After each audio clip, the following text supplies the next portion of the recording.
Good morning, good evening, good afternoon, ladies and gentlemen. Wherever you are in the world today, I hope that you and your family are doing great. I hope that life is treating you well. And most importantly, I hope that you are in good health. Once again, my friends, welcome to the Common Sense channel. On this channel, we get to talk about those things that people know, that people have thought about, but don't often have the time to discuss. These, my friends, are the things we talk about here on the Common Sense channel. So, once again, without hesitation, welcome to the Common Sense channel. It's been a while since I dropped another video on my channel. And the reason is I've been underwater, not feeling too well. But thanks to the Creator and thanks to our ancestors, I'm feeling much better now. So I'm grateful and I'm happy to be here to do this video today. And also, I'm thankful for everything that the ancestor has walked me through. And for this reason, I want to thank them. I want to honor them. I want to appreciate them. And I'm so happy to be back. To this topic, I want to center the main focus on something I title the African sectionalism. This topic can be applied across the board. I mean, to wherever the black man exists. So to this topic, once again, is titled the African sectionalism. Sectionalism has always been and still is the African or the black race major issues. There's no way around it. This issue has been around way before the Europeans arrived in Africa. Not only the Europeans, the Arabs, before they arrived on the continent of Africa, this issue was there. African sectionalism. What is sectionalism? Sectionalism is when someone or a society or a community or a race of people or a tribe of people or a culture of people focus on their region. So the region will be wherever is it that they are located within the country as the primary focus and not for the general well-being of the country. So whatever is it that they are doing, it has to be in that section of the country. The main focus, whether it has to do with religion, whether it has to do with tribal affairs, whether it has to do with politics, whether it has to do with cultural activities, the main focus is on a specific section of that country, wherever this group of peoples are from. That's what I call, and most definition has stated this to be sectionalism. Sectionalism is a real problem when it comes to the continent. And I want to say this. Could be true, could not. But I think it has to do with black people in general. Black people are genetically predisposed with this aspect of human existence, which is called sectionalism. And this, my friend, is our main problem. Now, before I get into the topic, before I go into this sectionalism as a black issue or problem, I want to take a time to talk about the effect of this. And sometimes we do them without even knowing. And sometimes we do know that we are engaging in them. And as I said before the European came and the Arabs, before they arrived in Africa, they saw this. And what they did was they took their time to study sectionalism in Africa. Maybe they may not call it that, but that's what it was then. And they took their time. And if you don't know, they call them anthropologists. That's the name they give them, anthropologists. So these individuals embedded themselves in our African societies, across Africa now. And it took years studying how the African thinks, the community, how they socialize, how they gather around each other, who they consider friends, who they consider neighbors, who they consider the enemies, who they consider the tribemen, who they marry to, who they don't marry to, how they worship and what they engage in the worshiping or whoever they worship. So all of these things were studied, their languages, that most importantly, the way they think and the way they behave. All of these things were studied, and the Africans, they know. So, if you're sitting there and wondering why up to now the continent is not where it should be or should have been, it's because of sectionalism. So, the Arabs don't need to be in Africa. The Europeans don't need to be present on the continent.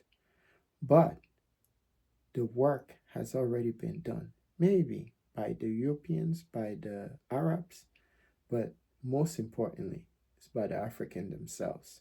So I'm going to show you example of what I mean when I say African sectionalism is a major problem for the Black race and the continent.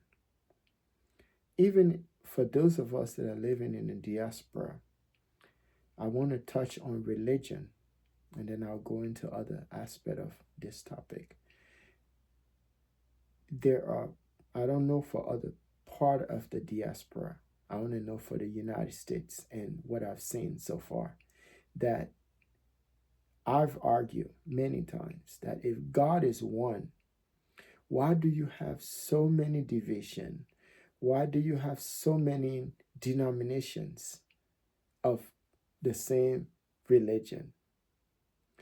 And if you look into the heart of this, you will see that God is, the creator is one, but because of sectionalism, people have sectionalized God, or the creator, like I always like to say, into different segments because it has to meet their need. So, for example, on tribal lines, it's one of those areas where people have sectionalized God, especially from the African setting. So you go to one church, and this is true now, where you find one tribe. The majority of the congregant in that church is just one tribe, and they'll work together. So you go to another church where you see majority of one tribe. I'm talking about people from the continent of Africa. And then you go to another church where you'll find one people, the same tribe, from majority of them in that church. And this is whether it's intentional or whether it's unconscionably, it's something that you have to study. But it just happened that way because from the beginning of the African society, that has always been part of the making, the social configuration of the African society. So when you go to some communities, there are some communities where in the diaspora, and I'm not talking about Africa because Africa is prevalence, it's everywhere, where you see people just petitionalize themselves.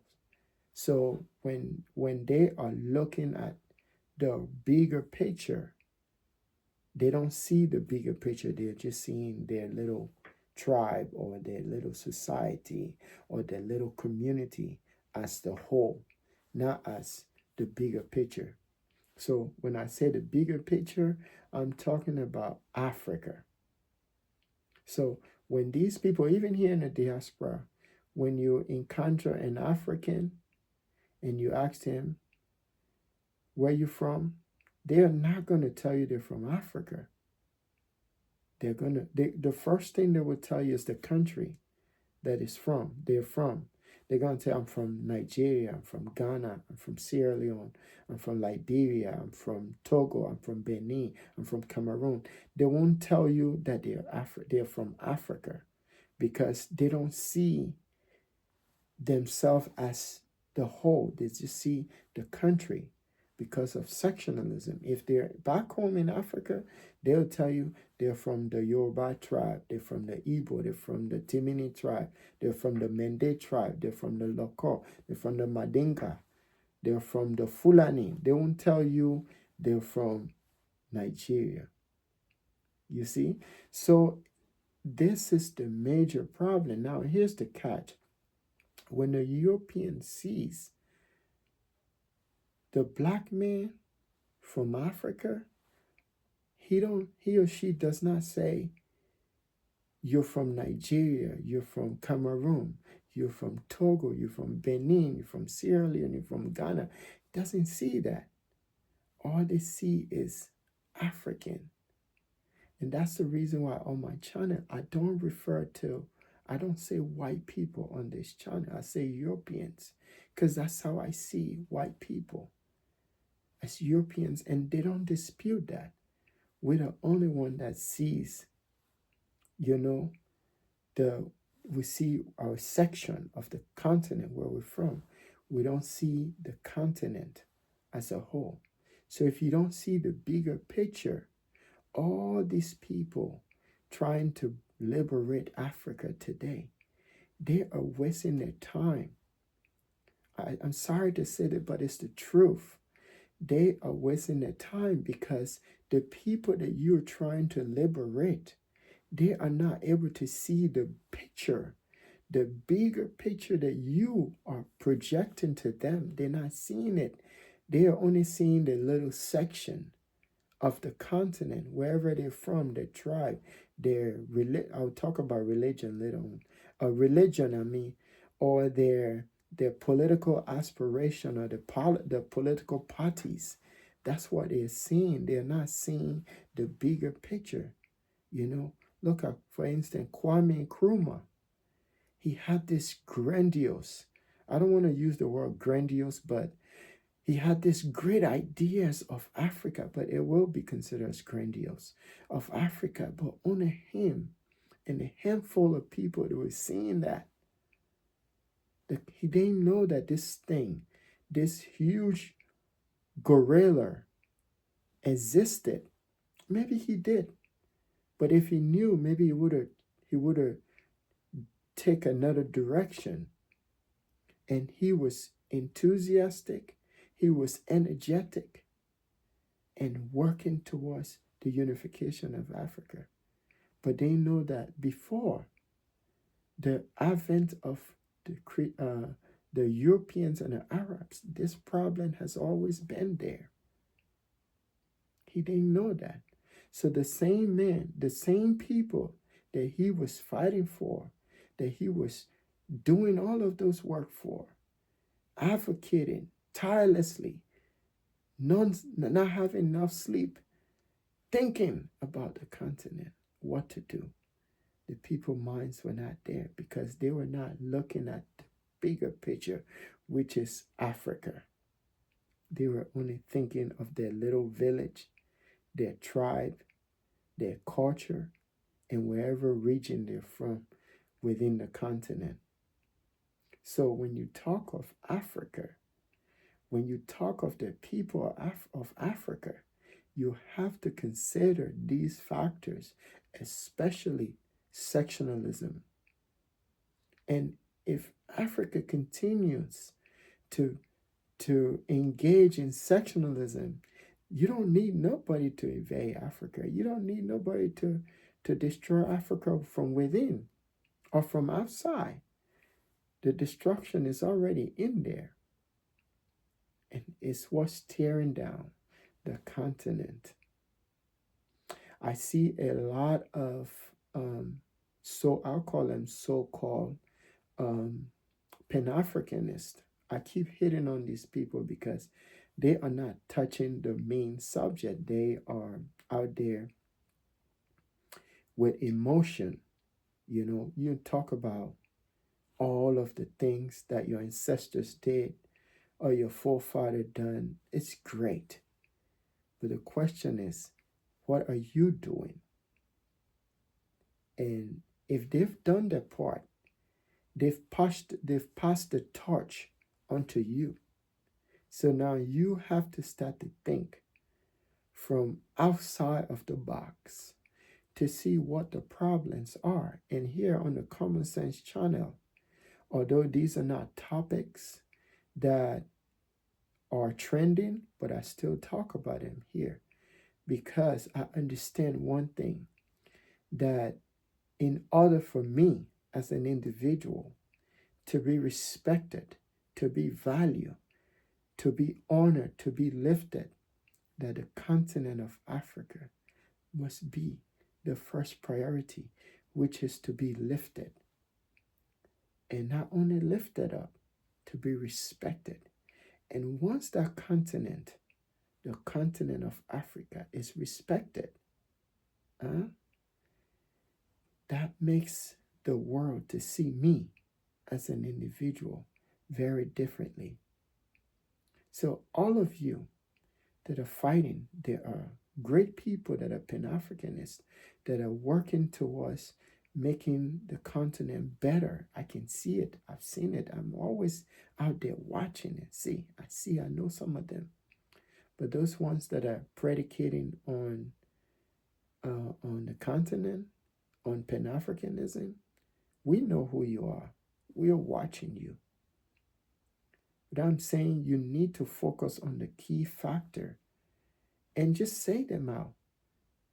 We have our brother in Burkina Faso, and he is trying hard. He's a young man.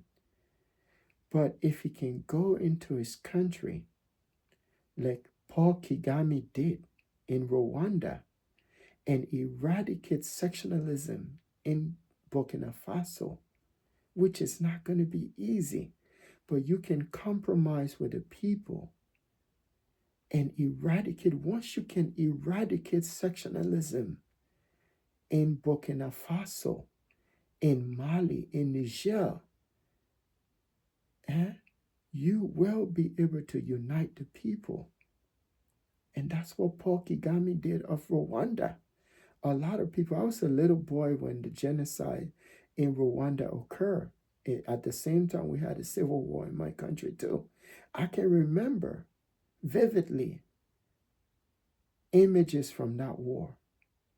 There were people who were religious people that were willing to give our kids that were Tutsis for slaughter, all in the name of their tribe. You understand? This stuff is deep. So until anyone talking about uniting Africa, right, you're wasting your breath if you don't address the issue of sectionalism in Africa. Yes, there's a great man named Abraham Lincoln. Abraham Lincoln saw this in this country. He saw this in America. He saw that if you don't unite the United States and get rid of sectionalism, you know what sectionalism? When someone says, this is my area, this is my zone, this is my region, and whoever is in here belongs to us. Like during the Civil War, the South said we are from the South. The North said we're from the North. So we are not going to listen to you because this is the South. And then the East, the West, the North, the South, all of them like saying no. One man said, no, you're not going to see as this. That, my friend, is called sectionalism. You have to see the whole picture. So some of you that are saying, oh, the great United States, America is not only great because America wants to be great. There were blood and treasure that were spilled on this soil to bring this country to where it is today. So anyone out there talking about African unity, if you don't address sectionalism in Africa, you are not going to solve the problem of unity in Africa. AU, African Congress, these people are wasting their time. They know. They know what the problem is in Africa. Sectionalism has permeated every sector of societies in the continent of Africa, from tribal line to religion to politics to social activities to cultural activities to tradition. Sectionalism has permeated all of that stuff. For example, in politics, you will find a politician who is elected as president of the country, whatever country, take for example, whatever country in Africa.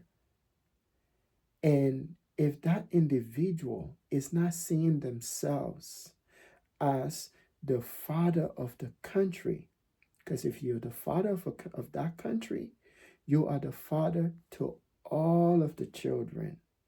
It doesn't matter where they're from. The Gola tribe, the Timini tribe, the Fulani tribe, the Mende tribe, the Lokot tribe, the Yoruba tribe, whatever tribe they're from. You understand? Doesn't matter where what tribe that person is from, but you are the father. If you're not seeing that as the president, as the leader of that country, but looking at your own region within the country, your own tribe, that's where all of your resource in terms of development, in terms of promotion, that's where everything is going to go. That's why if you go to Africa, there are regions or locations in Africa where it's more developed than the others. Because whoever that president is or becomes, they cater to the people. And if, for example, if the people are the majority of that country, or that when I say people, I'm talking about that tribe. If the tribe is the majority of that country, you will find out that majority of his cabinet is going to be all of his tribe men instead of the country. Now, there are fewer countries in Africa that has been able to do better in terms of sectionalism in the country.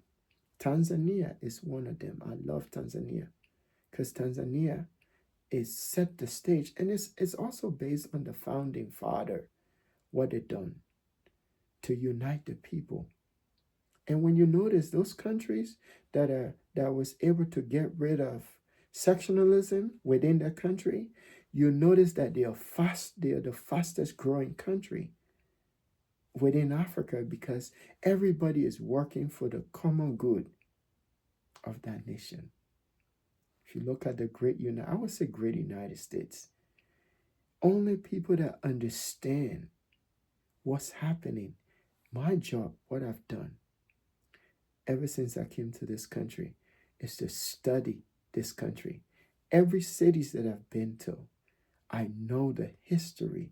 I'm making my duty to study the history of those states, this country. If I live in a city, I'm making my duty to study the history of that city. I've done it everywhere I've been.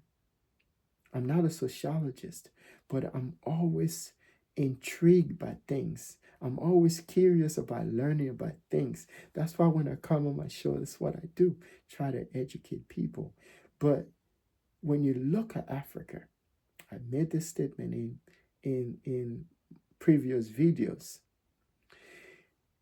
If you are an objective individual, there is no reason why you wouldn't ask what is wrong with them. I hear a lot of them come, a lot of so-called leaders, they stand there and all they want to blame is the Europeans. And I'm like, God, stop this.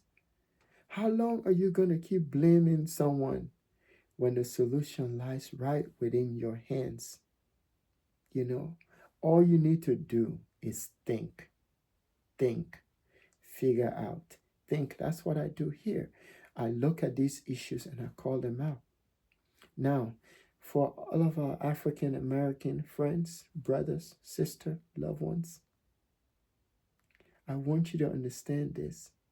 If you see an African that's not engaging you, the issue is deeper than you think. Our problem stems from back home. We don't love each other. Even here in the diaspora, if you don't take it from me, you can do your research. And I've always used this research that I think you can apply. Put Nigerian, 10 Nigerians in a room, 15 Cameroonians, 15 Sierra Leoneans, 15 Ghanaians, 15 Togolese. Put them, all of these individuals in a gym. Don't tell them nothing. Just summon them, tell them you want to talk to them. And then tells them, I'm taking a walk, 1 hour walk, and then just leave them alone. By the time you come back to that room, you'll be surprised at what you see. And whatever is it that you discover from your experiment, that, my friend, is called sectionalism. And you see that everywhere in this country. You see that in politics. When people are from a certain region, they turns to gravitate to that. And that's why the same Africans that will heal you when you're doing something for them, something great like trying to free them or free their minds or liberate them, like so many of our forefathers that came, most of them ended up tragically dead.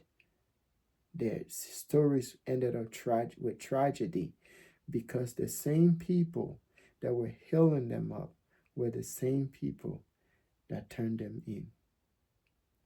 Or simply because one or two reasons: they were not from the tribe, they were not from the region, and they didn't speak the language.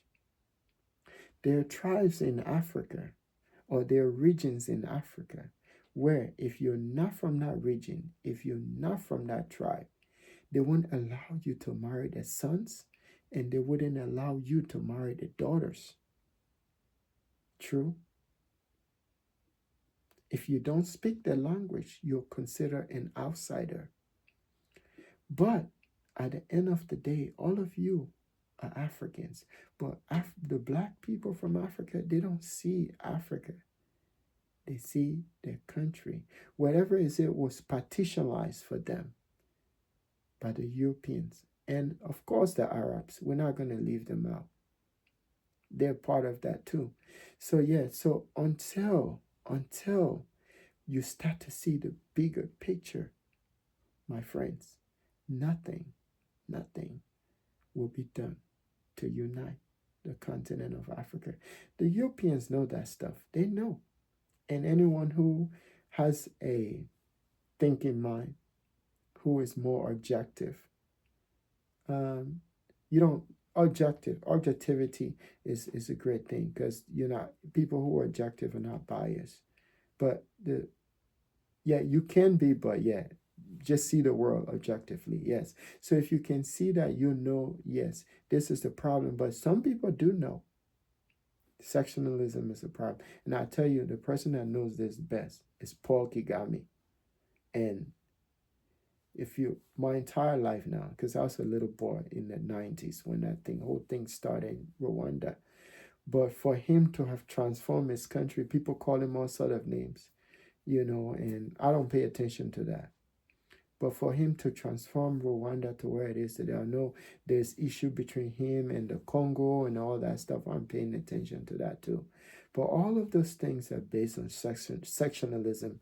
You see, whatever your history is always, that's why it's always the future. Like history is part of is reality. So all of the things that happened in Rwanda from the beginning to the genocide is part of what's happening today. People who understand the history of that region and what happened in the 90s and prior to the 90s.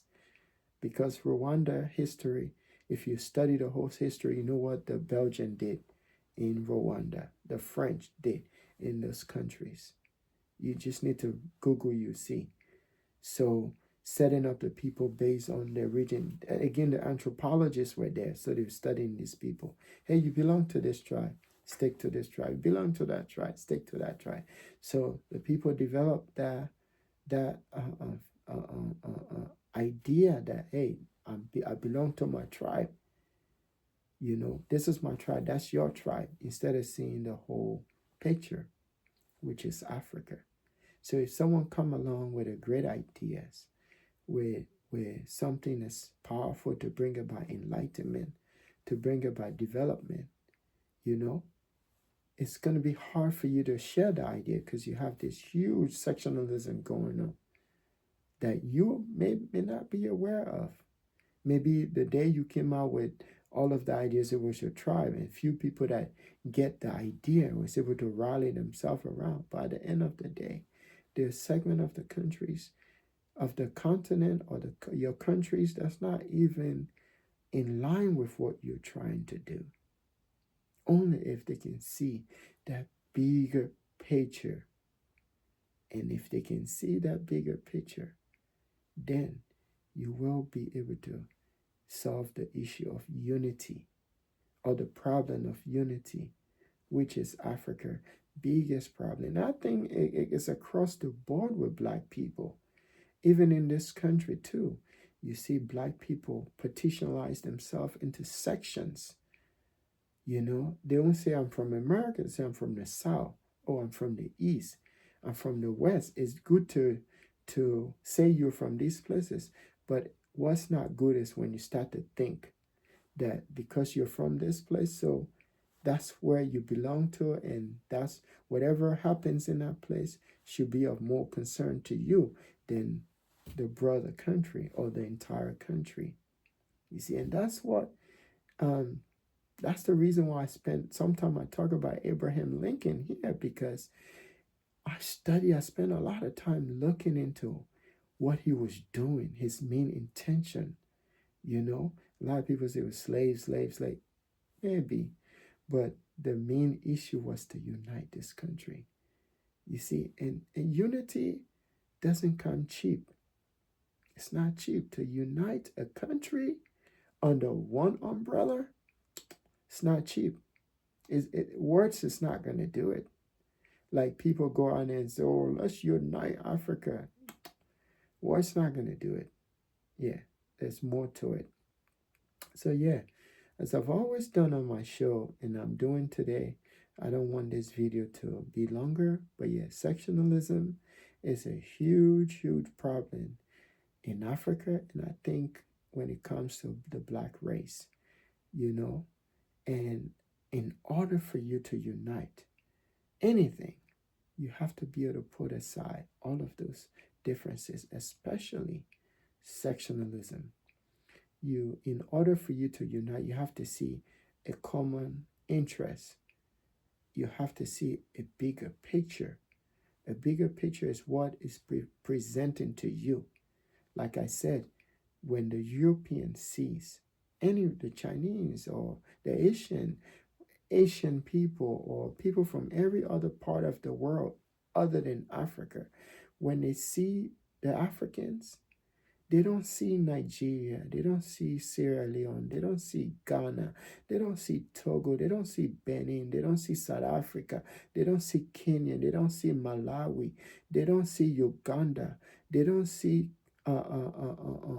Central Africa. They don't see Congo. All they see is Africans. That's what they see. You will be the one now to tell them where you're from. And that's what you need to see. You need to see Africa. And when you see Africa, you wouldn't see those petitions that were artificially made by people who were trying to divide you. You understand? They knew that you will bite into the idea.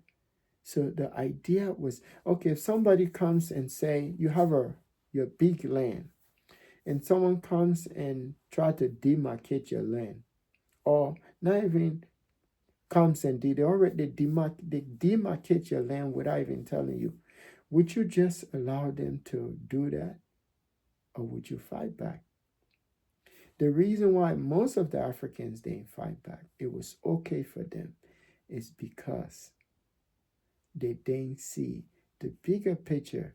All they saw was their tribe, their regions. So it was okay for them to coalesce around the idea of saying, we're okay with this. This land is people from the Wolof tribe. We are Wolof. Oh, this tribe is Mende people. We are Mende. This tribe is Madinka. We are Madinka. So that's who we are.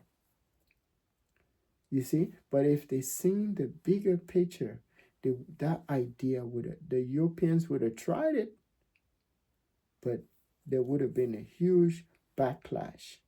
And I know the historic, and it's true that some of the Africans did fight back. But if they're fighting back as a whole, it would have been harder for those demarcations, those lines, to stick of what we have today as countries instead of continent. Understand? So yeah, see the bigger picture, which is the continent of Africa. If all black Africans, African or black people, wherever you are, if you're looking at the continent, you wouldn't look at the country that you're from or your tribe. You would just see the continent. Because the people that are outside, when they are looking within the continent, they don't see countries, man. They see the continent. They see Africa. They don't see Nigeria, Ghana, Guinea, and all that stuff. They see the continent. And when they see you, they don't see that either. They see Africans. So that's the essence of my video. African Sectionalism is the title of this video. And I hope that until we start to see that we are one and not these artificial countries, the issue or the problem of unity will never be solved. Take it from the Common Sense channel. That's what I do here. Talk about these things that are plaguing us as a people, as a race. So African American, when you see the Africans, that's our problem. And even here in the diaspora, in America, we still do it here too. We see ourselves. I know some of you have worked with Africans, and you see, if you have one or two individuals that you work with that are from Ghana or Nigeria or Sierra Leone or Togo or Benin, you see during the lunchtime, they form a group and they don't engage the ones that are from Nigeria. So the ones that are from Nigeria, they talk to their Nigerian friends. They speak the same language with them. So I know some of you have seen these things. That's how it works. That's how it is here. That's how it is back home. So anyone talking about uniting Africa, there's your problem right there. So the ones that are here, once they start to coalesce around each other and start to work with each other, forget about all those artificial borders and boundaries, start to come together as black, as Africans, it's easier for you to accommodate people who are not from your tribe, who are not from your region in Africa, and who are not from your country. So, my black brothers, when you see the African American, when you see that, that's the issue. There are tribes in my own country that wouldn't even allow their daughter to get married to me. Yeah. And wouldn't even allow their sons to get married to my own tribe. You understand? Stuff is deep. And that's not even done by the Europeans or the Arabs. It's done by ourselves. It's cultural. So it's hard for you to have unity.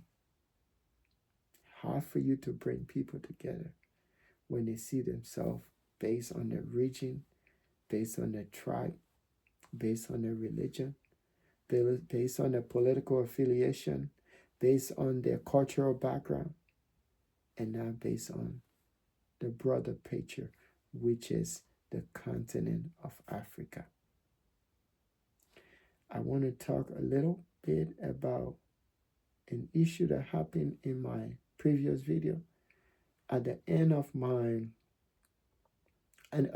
the video, I said something, and I think it offended one of my subscribers, and they left. And I just want to tell that subscriber that whatever I may have said or said in that video were not intentional. I think I made this statement in previous video. I do my video late every morning. That's when I do my video. I like to do videos at that time. Because when the living are asleep, that's when the dead are awake. This is deep. This is cultural now. So that's when I'm up. And that's when your mind is open. The ancestral spirit are with you. And I believe that they, my friends, are nowhere. They didn't go to heaven. They didn't go to hell. I know they are here. It's also scriptural too. Read the scripture. Read the book of Revelation and you see.